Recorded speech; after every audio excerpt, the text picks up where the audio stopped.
જે ભણ્યા ગણ્યા ન હોય અને એની તો શ્રદ્ધા પછી વધારે મજબૂત હોય. ભણેલા બહુ હોય ને એની પાસે તર્ક હોય, પણ જે ભણ્યા હોય ઓછું એની પાસે શ્રદ્ધા બહુ મજબૂત હોય, એનું કામ વહેલું થાય. આ તો ભરોસાની વાત છે વાલા. તારો રે ભરોસો અમને ભારી, એવો ગર્વો દાતાર ગિરનારી બાબો ગિરનારી.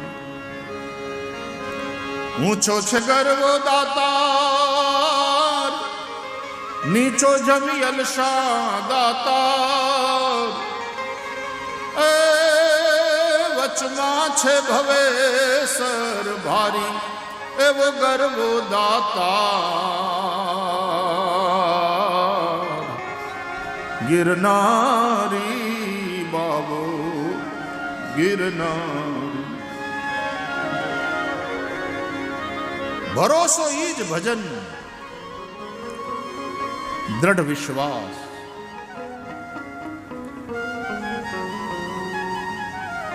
દેવર્ષિ નારદે વ્યાસજીને કહ્યું કે ભગવાનમાં વિશ્વાસ દ્રઢ થાય, ભગવાનમાં અનુરાગ ભક્તિ જાગે, આવું કંઈક લખો. આમ કહીને દેવર્ષિ નારદે પોતે પોતાના પિતા બ્રહ્મા પાસેથી સાંભળેલું ચતુશ્લોકી ભાગવત વ્યાસજીને સંભળાવ્યું અને કહ્યું કે આ 4 શ્લોકમાંથી તમે વ્યાસ છો એનો વિસ્તાર કરો. વ્યાસ એટલે જે વિસ્તાર કરે, વિસ્તારથી સમજાવે. દેવર્ષિ નારદ આટલું કહીને ગયા. ચતુશ્લોકી ભાગવતનો ઉપદેશ કર્યો છે.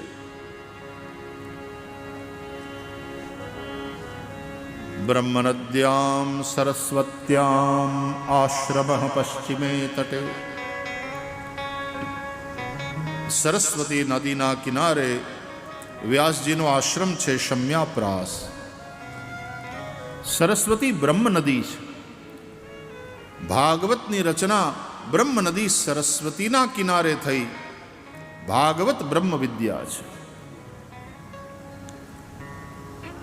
પોતાના આશ્રમમાં આસન લગાવી આચમન પ્રાણાયામ કરી વ્યાસજીએ પરબ્રહ્મ પરમાત્માનું ધ્યાન કર્યું. જે અનુભવ થયો ભક્તિયુક્ત મનથી, એ અનુભવને વ્યાસજીએ 4 શ્લોકનો વિસ્તાર કરી 18,000 શ્લોકમાં એ અનુભવને કહ્યો કે લખ્યો. એ 18,000 શ્લોકને 335 અધ્યાયમાં વહેંચ્યા. એ 335 અધ્યાયને 12 સ્કંધમાં ગોઠવ્યા. એટલે આ 12 સ્કંધનું ભાગવત પુરાણ તૈયાર થયું. રામાયણના કાંડ કેટલા? 7. ભાગવતના સ્કંધ કેટલા? 12. મહાભારતના પર્વ કેટલા? 18. ગીતાના અધ્યાય કેટલા? 18. સનાતન હિન્દુ ધર્મના આપણે આ બધી જ જાણકારી આપણી પાસે હોય. ભાગવતના 12 સ્કંદ. અને ભાગવત એ ભગવાનનું વાંગ્મય સ્વરૂપ છે, ભગવાનના 12 અંગ છે એવું આપણા શાસ્ત્રો કહે છે. દ્વાદશાંગો વૈ પુરુષ. અને એટલા માટે આ 12 સ્કંદવાળું ભાગવત એ ભગવાનનું વાંગ્મય સ્વરૂપ છે. એ ભગવાનના 12 અંગ છે. પ્રથમ સ્કંદ ભગવાનનો જમણો ચરણ, બીજો સ્કંદ ભગવાનનો ડાબો ચરણ, ત્રીજો સ્કંદ ભગવાનની જમણી ભુજા બાવડું, ચોથો સ્કંદ ભગવાનની ડાબી ભુજા, પાંચમો અને છઠ્ઠો સ્કંદ જમણા અને ડાબા સાથળ ઉરુ, સાતમો સ્કંદ દક્ષિણ પાણીતલમ જમણો હાથ જે કમર ઉપર છે, મુઠ્ઠી બંધ છે. અને શ્રીનાથજીનું સ્વરૂપ જો તમે જુઓ તો શ્રીનાથજી બાવાને જમણો હાથ કમર ઉપર છે. આઠમો અને નવમો સ્કંદ એ ભગવાનનું ડાબું અને જમણું વક્ષસ્થળ છે. દશમ સ્કંદ એ ભગવાનનું હૃદય, એકાદશ સ્કંદ ભગવાનનું લલાટ અને 12મો સ્કંદ એ શ્રીનાથજીની આ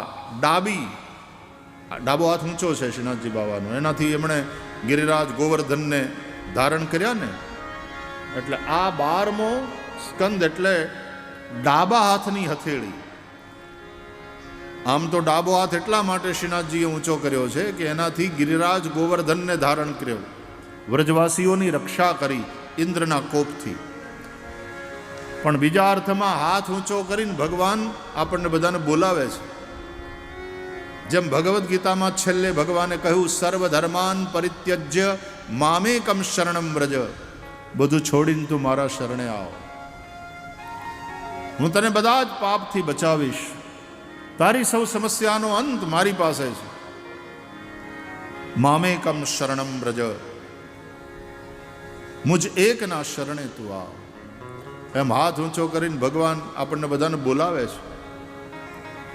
એટલા માટે બસ એક બાર આજા गिरिराज की शरण में, बस एक बार आजा गिरिराज की शरण में, बस एक बार आजा गिरिराज की शरण में, बस एक बार आजा गिरिराज की शरण में, गिरिराज की शरण में, गिरिराज की शरण में, बस एक बार आजा गिरिराज की शरण में, बस एक बार आजा गिरिराज की शरण, गिरिराज की शरण में, गिरिराज की शरण में, बस एक बार आजा गिरिराज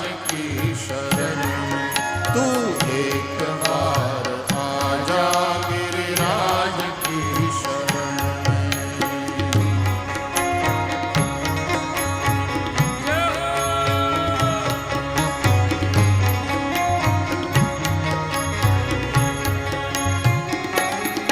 सर्वस्व कर दे अर्पण गिरिराज की शरण में, सर्वस्व कर दे अर्पण, गाइए शरण में, सर्वस्व कर दे अर्पण गिरिराज की शरण में, सर्वस्व कर दे अर्पण गिरिराज की शरण में, विश्वास अटल रखना गिरिराज की शरण में, जीवन की डोर सौंप दे उनके ही हाथ में, जीवन की डोर सौंप दे उनके ही हाथ में, जीवन की डोर सौंप दे उनके ही हाथ में, फिर भय न कोई होगा, फिर भय न कोई होगा गिरिराज की शरण में, बस एक बार आजा गिरिराज की शरण में, गिरिराज की शरण में, तू एक बार आजा गिरिराज की शरण में, तू एक बार आजा गिरिराज की शरण में।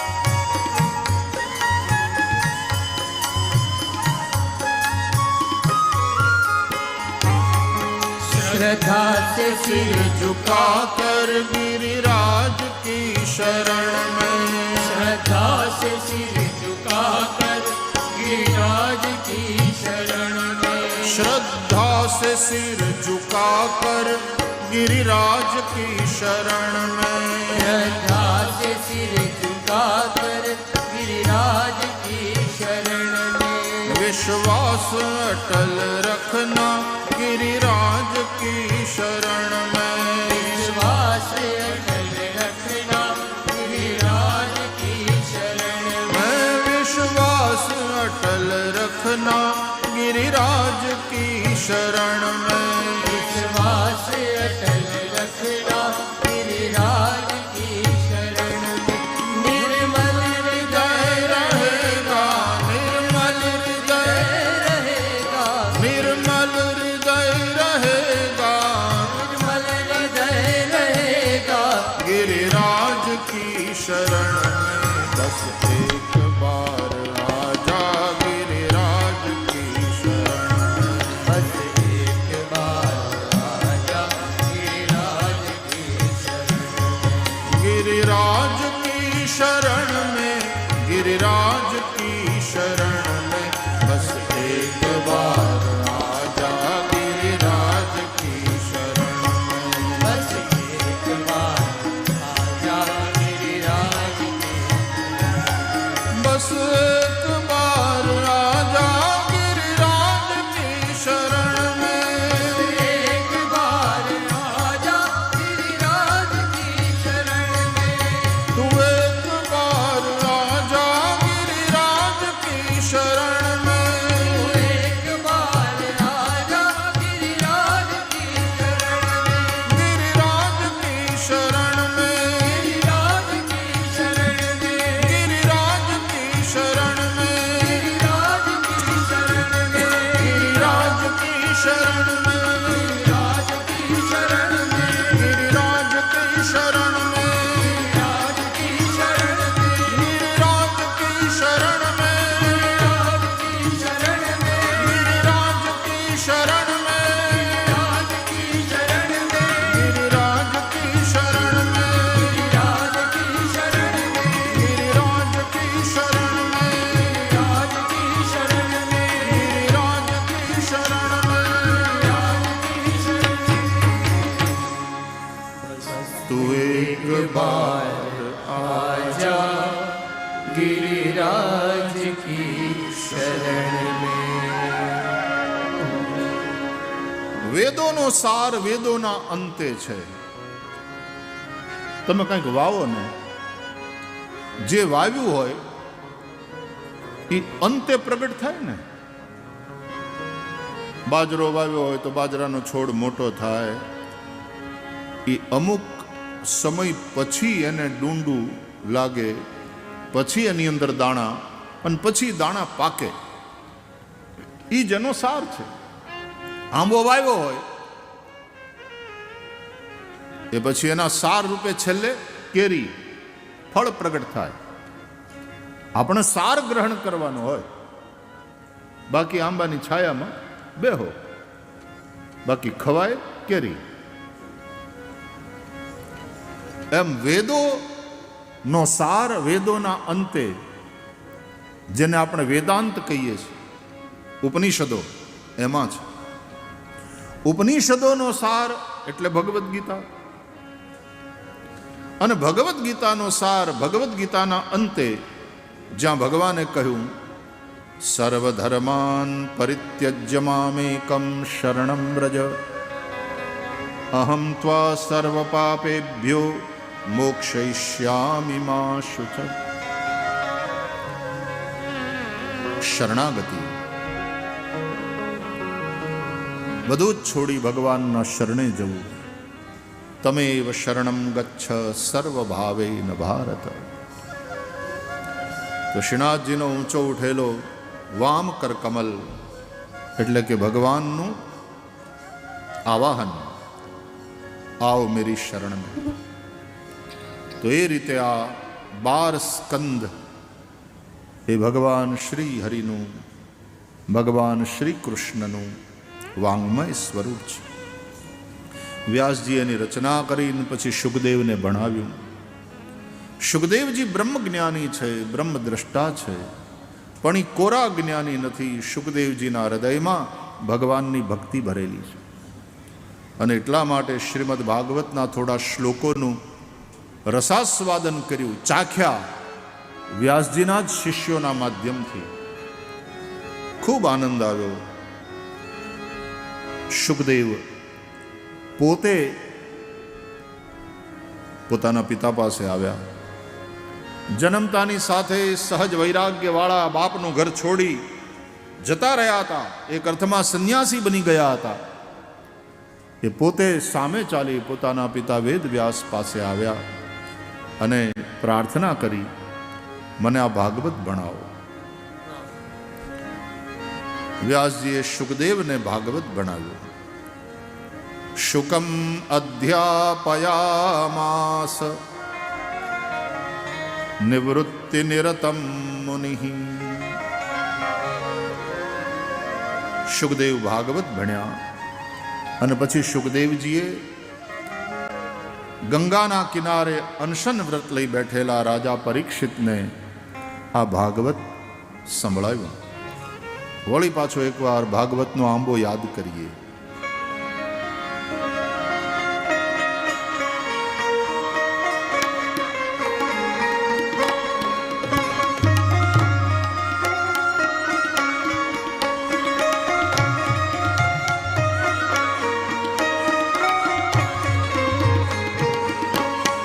તેરસ રેડ્યો પરીક્ષિતના શ્રવણમાં.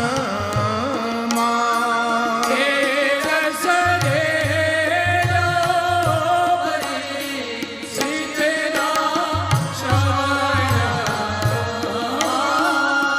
ખરો અનુગ્રહનો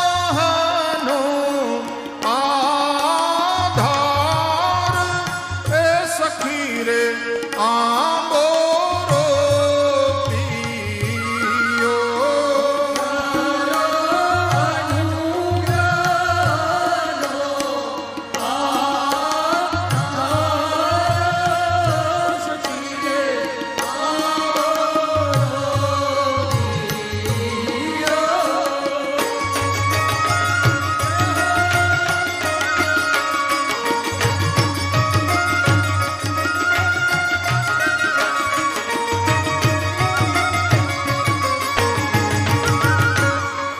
સાત દિવસમાં શ્રી કૃષ્ણ પદ મળ્યું.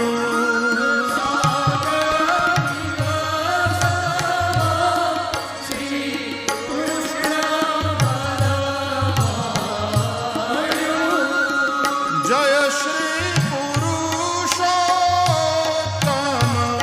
અભિરામ એ સખી રે આંબોરો પીયો.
એટલે પરીક્ષિતના જન્મ કર્મની કથા સુત મહારાજ પછી સંભળાવે છે. શુકદેવજીએ રાજા પરીક્ષિતને કથા સંભળાવી. 7 દિવસમાં શ્રીમદ ભાગવત સાંભળી રાજા પરીક્ષિતનો મોક્ષ થયો. પણ એ પરીક્ષિતનો જન્મ ક્યાં થયો, કોના વંશમાં થયો, પરીક્ષિતનું ચરિત્ર એણે કયા કયા કામ કર્યા, એને શ્રાપ કેમ થયો, આ બધી કથાઓ પૂછી સુતજીએ કથા સંભળાવી. કૌરવો પાંડવોનું કુરુક્ષેત્રમાં યુદ્ધ થયું. એ યુદ્ધની અંદર કૌરવો હાર્યા, કૌરવોનો નાશ થયો, કૌરવોની સેના સમાપ્ત થઈ. ભગવાન શ્રી કૃષ્ણની કૃપાથી પાંડવો વિજયી થયા. જોજો, કૌરવોની સેના મોટી હતી, હા, પાંડવો કરતા. પાંડવોની સેના ખાલી 7 અક્ષવિણી, કૌરવોની સેના 11 અક્ષવિણી. વળી કૌરવોની પોતાની સંખ્યા મોટી, 100 કૌરવ, જ્યારે 5 પાંડવ. તોય કૌરવો ન જીત્યા. નહીં તો કૌરવોના પક્ષમાં સેનાપતિ તો કે ભીષ્મ જેવા, દુર્યોધન, કર્ણ, એક એક મહાન યોદ્ધાઓ હતા કૌરવોની સેનામાં. એની સામે આમ જુઓ તો પાંડવોની સેના નબળી લાગે. અર્જુન ને ભીમ ને એવા બધા બળુકા ખરા, બાકી તો દ્રોણ તો કે ઓલા પક્ષમાં, કર્ણ તો કે ઓલા પક્ષમાં, ભીષ્મ તો કે ઓલા પક્ષમાં, કૃપાચાર્ય તો કે ન્યા. બધાય મોટા મોટા અને પ્રભાવી એ કૌરવોના પક્ષમાં હતા. પણ તોય જીત પાંડવોની થઈ. એટલે સંખ્યા જ્યાં વધારે હોય એ જીતી જાય એવું ચૂંટણીમાં બને.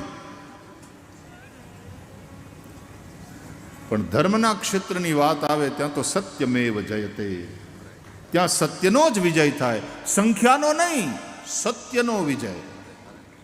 જ્યાં સત્ય છે એનો જય છે.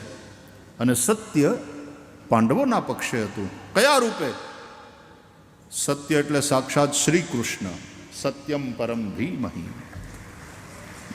દ્વારકાધીશ ભગવાન શ્રી કૃષ્ણના સ્વરૂપે એ સત્ય પાંડવોના પક્ષે હતું. એનો મતલબ શા માટે આમ ભગવાને કેમ પાંડવોનો પક્ષ લીધો? તો કે ધર્મ હતો પાંડવોના પક્ષે.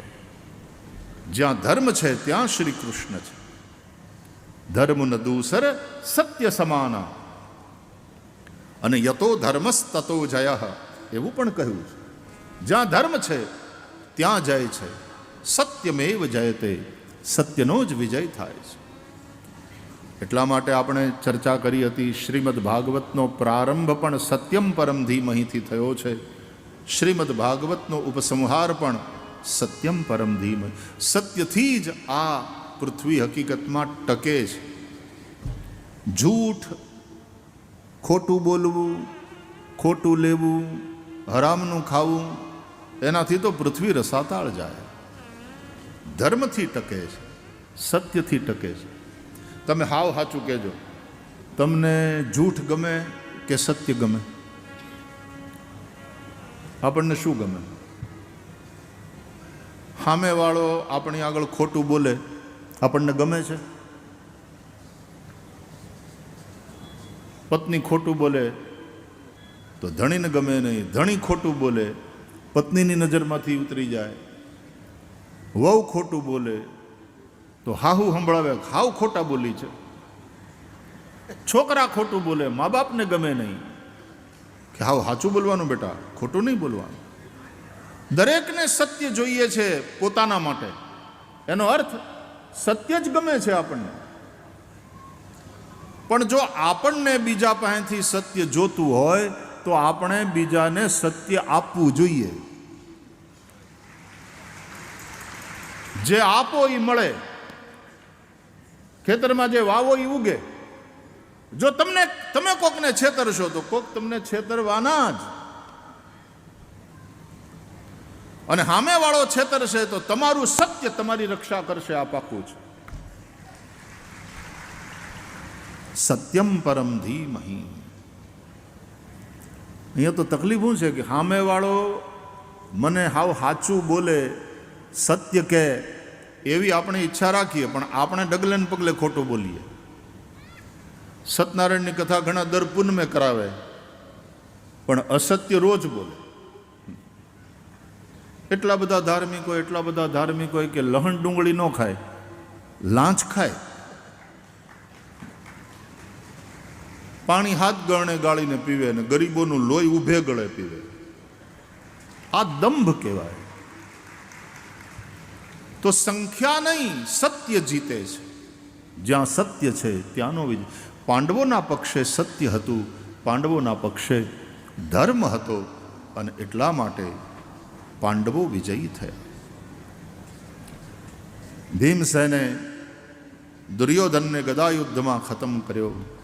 હજી ભીમસેનના પ્રાણ નહોતા ગયા એ સમયે ભીમસેનનું ભલું કરવાના ભાવથી અશ્વત્થામાએ, દ્રોણગુરુનો દીકરો, પૃથ્વીને નપાંડવી કરવાનો વિચાર કર્યો. રાતના સમયે પાંડવો જ્યારે સૂતા હોય ત્યારે જઈને એની હું હત્યા કરીશ. કાયર માણસો છે ને પછી આવું વિચારે. અને આપણે ત્યાં તો નિશસ્ત્ર માણસ હોય ને એના ઉપર એ ઘા ન થાય, એને આપણે અધર્મ ગણીએ.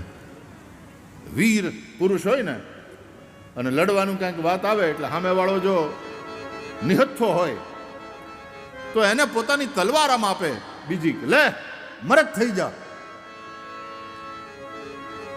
અરે ઓલો અસાવધાન હોય તો એ સ્થિતિમાં તે વીર પુરુષ હોય એના ઉપર ઘા ન કરે. એ તરત એમ કે સાવધાન, મરદ થાજે. સામેવાળાને સાવધાન કરે અને પછી લડાઈમાં ઉતરે. એ હુતેલાને મારે. આ આતંકવાદીઓ હુતેલાને બધાને એના ઉપર ગોળીઓ છોડે. એના જેવી કાયરતા બીજી કઈ? અને જેના ધર્મે એને આવા કાયર થતા શીખવાડ્યું હોય ને એને એનો મુબારક. અમારે ત્યાં તો વીર લોકોના પાળિયા ગામે ગામ છે ને ઈ પાળિયા પૂજાય છે.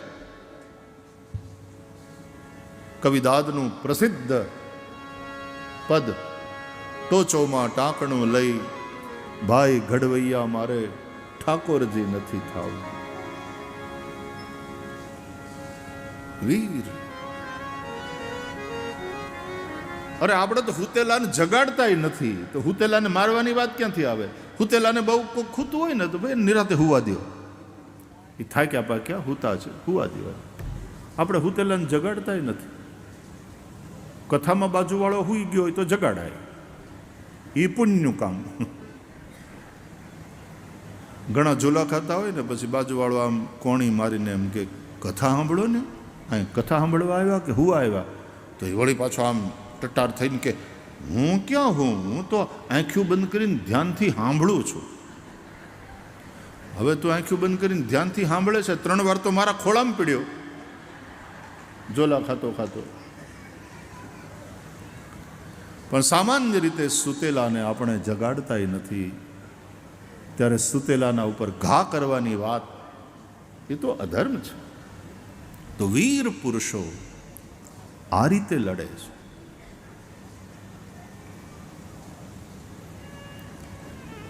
દ્રોણ ગુરુનો દીકરો, નામ અશ્વત્થામા. પાંડવો રાતના સૂતા હશે ત્યારે હું એની હત્યા કરીશ, આવો મનસૂબો કર્યો. તે દિવસે ભગવાન પાંડવોને લઈ અને ક્યાંક બીજે ગયા હતા. અહીંયા પાંડવોના દ્રૌપદીથી થયેલા 5 પુત્રો સૂતા હતા. એને પાંડવ સમજીને રાતના અંધારામાં અશ્વત્થામાએ 5 માથા કાપ્યા, 5ની હત્યા કરી.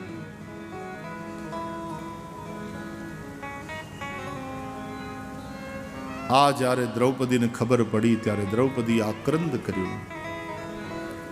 રડતી પોતાના પત્ની દ્રૌપદીને જોઈને અર્જુનજીએ પ્રતિજ્ઞા કરી, પાંચાળી, તારા 5 પુત્રોના હત્યારાનું માથું વાઢી અને જ્યાં સુધી લઈ આવું નહીં ત્યાં સુધી તું પુત્ર શોકનું સ્નાન ન કરતી. એનું માથું વાઢીને લઈ આવું ત્યારે એનો પાટલો કરી એના ઉપર પગ મૂકી અને પછી તું પુત્ર શોકનું સ્નાન કરજે. ક્ષત્રિય, વીર, એક આક્રોશ, એક ક્રોધ. અર્જુનજીએ પ્રતિજ્ઞા કરી. અને પછી કૃષ્ણ પરમાત્માએ રથ તૈયાર કર્યો, એ સારથી બની અને અર્જુનજી અશ્વત્થામાને મારવા નીકળ્યા. અશ્વત્થામાએ જ્યારે જોયું કે બચવાનો કોઈ ઉપાય નથી ત્યારે એણે બ્રહ્માસ્ત્રનો પ્રયોગ કર્યો. ભગવાન શ્રી કૃષ્ણની આજ્ઞાથી અર્જુનજીએ અશ્વત્થામાના બ્રહ્માસ્ત્રની સામે પોતાનું બ્રહ્માસ્ત્ર છોડ્યું. બ્રહ્માસ્ત્ર એટલે અંતિમ, આપણે જેમ આજે પરમાણુ બોમ્બ, એના જેવું ભયંકર એ અસ્ત્ર હતું. અને બંને બ્રહ્માસ્ત્રો આકાશમાં ટકરાયા. અગ્નિનો વરસાદ વરસવા માંડ્યો. પૃથ્વીના લોકો ત્રાહિમામ પુકારી ગયા. પ્રલયકાળ, પ્રલયકાળ બૂમાબૂમ થવા માંડી કે હવે આ પૃથ્વી બચે નહીં. ત્યારે ભગવાનની આજ્ઞાથી અર્જુનજીએ મંત્ર ભણી બંને બ્રહ્માસ્ત્રોને પાછા ખેંચી લીધા. આમાં કથા એમ કહે છે કે અશ્વત્થામાને બ્રહ્માસ્ત્ર છોડતા આવડતું હતું, પાછું વાળવાની વિદ્યા એની પાસે નહોતી. જ્યારે ગુરુ દ્રોણની કૃપાથી અર્જુનજીની પાસે 2 વિદ્યા હતી. આજે દુનિયાના ઘણાય તે પરમાણુ શક્તિ સંપન્ન રાષ્ટ્રો કોક પાગલ માણસને મગજ ફરે અને ઓલું બટન દબાવી દે અને પરમાણુ બોમ્બ એને લઈને પેલું મિસાઇલ નીકળે. પાછા વાળવાની વિદ્યા કેટલાની પાસે છે? એક વારી છૂટી જાય તો કેવો વિનાશ નોતરે.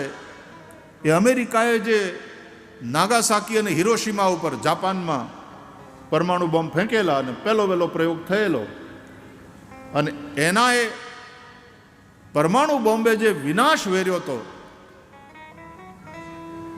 આખા વિશ્વે જોયું. એનાથી સેકન્ડ વર્લ્ડ વોરનો અંત આવ્યો, એ બરાબર.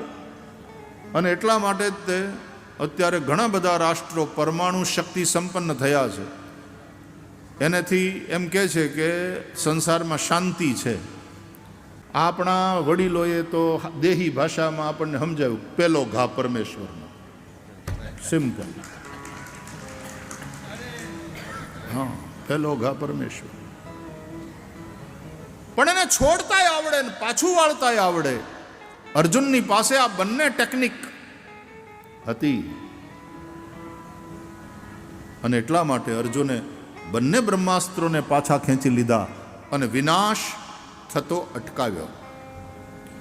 અત્યારે જ આ બધા શસ્ત્રો છે એમ નહીં, જૂના જમાનામાં પણ અગ્ન્યાસ્ત્ર, વાયવ્યાસ્ત્ર, પર્જન્યાસ્ત્ર અને આ બ્રહ્માસ્ત્ર, આવા બધા ભયંકર અસ્ત્રો હતા. અને એ અસ્ત્રો, એના મંત્રો એટલે કે એની ફોર્મ્યુલા, એની ટેકનિક એ બધી ઋષિઓ પાસે હતી.